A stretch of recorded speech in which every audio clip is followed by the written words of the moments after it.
जरूरी है।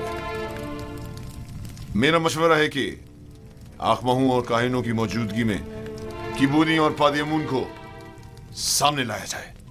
वो आपूपीस के खुल्लम खुल्ला इकरार से मुनकिर तो नहीं हो सकते ना, या हो सकते हैं? उनका जुर्म साबित होने की सूरत में बखूबी जानता हूं कि क्या करना है।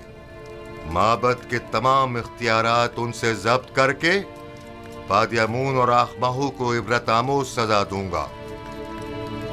बेहतर होगा कि कस्र में एक पुरशको महफिल का इनकाद किया जाए जिसमें आखमहू और उनके दीगर साथियों को मदऊ किया जाए, और ऐन मौके पर किबूनी काहिन बीनारूस और आपूपीस को दरबार में हाजिर किया जाए और उनका सामना कराया जाए।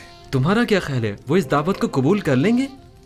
जब फरमा रवा आमून हो तब किसी को मदऊ करें तो उस पर जनाब की अताअत लाजमी हो जाती है। जितनी जल्दी मुमकिन हो एक मजलिस मुहाकमा का एहतमाम किया जाए। अताअत आली जनाब।